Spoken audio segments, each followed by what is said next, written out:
विधायक अनिल सिंह आहे, त्यांनी कसल्या भाषेमध्ये अधिकारी कर्मचाऱ्यांना सुनावलं होतं?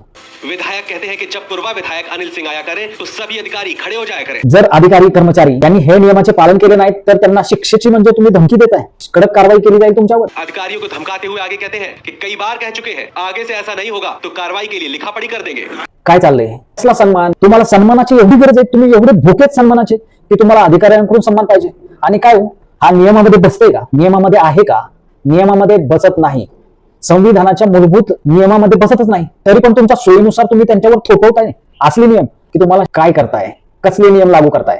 अरे मला विशेष वाटतं यूपी सरकार, योगी सरकार, अरे तुम्ही करताय काय? तुमच्या राज्याचा पहिला क्रमांक कशामध्ये लागतो तुम्हाला माहिती आहे का? गुन्हेगारीमध्ये। गुन्हेगारीवर लक्ष द्यायचं त्या अधिकाऱ्यांनी, कर्मचाऱ्यांनी, का तुमचा सन्मानच करत फिरायचं? काय करताय तुम्ही? अरे थोडंसं लक्ष द्या, गुन्हेगारी कमी करा, तुमचं प्रशासन बळकट कसं होईल याच्याकडे लक्ष द्यायला पाहिजे। तर तुम्ही म्हणताय की आम्हाला मान द्या म्हणून, आम्ही ऑफिसमध्ये आलो तर तडकन उभं राहा, आम्हाला हात जोडून वंदन करा, आमचे स्वागत करा, आम्हाला खुर्ची द्या बसायला आणि आम्हाला पाणी विचारा। अरे घरी कोणी पाणी विचारत नाही का तुम्हाला? घरी सन्मानच देत नाहीत का कोणी? ते तुम्ही त्या अधिकारी कर्मचाऱ्यांकडून हे अपेक्षा करताय? कसली अपेक्षा ही? काय मला हे व्हिडिओ बनवायला भाग पडताय? तरी चांगली कामं करा की तुमचं जे काम आहे ते व्हिडिओच्या माध्यमातून लोकांना दाखवू शकतो। काय असले व्हिडिओ? अरे काय यार, काय चाललंय?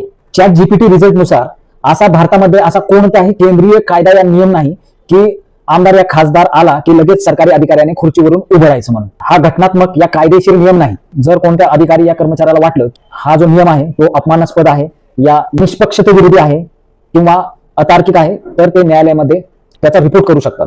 योगी सरकार घ्या, अजून IPS IAS अधिकाऱ्यांची एक नवीन बॅच रेडी आहे तुम्हाला रिस्पेक्ट देण्यासाठी। योगी सरकार, तुम्हाला थोडं तरी भान आहे का की आपलं जे राज्य आहे देशामध्ये गुन्हेगारीमध्ये अव्वल स्थानावर आहे? तुम्हाला या गोष्टीचा प्राऊडच होत असेल मला असं वाटतं, त्याच्यामुळे तुम्ही या गोष्टीकडे लक्ष देत नाही। तुम्ही तुमचं लक्ष कोणत्या गोष्टीकडे केंद्रित करताय?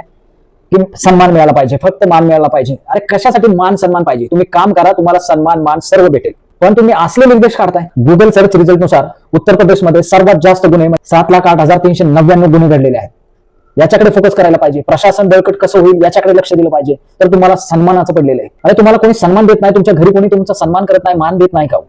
तुम्ही या अधिकारी कर्मचाऱ्यांकडून अशी अपेक्षा ठेवता? जर अधिकारी आणि कर्मचारी, खासदार आणि आमदार यांच्या खातिरदारीमध्ये, त्यांना हात जोडून वंदन करण्यामध्ये या त्यांना पाणी पाजण्यामध्ये व्यस्त राहतील तर कशी गुन्हेगारी कमी होईल?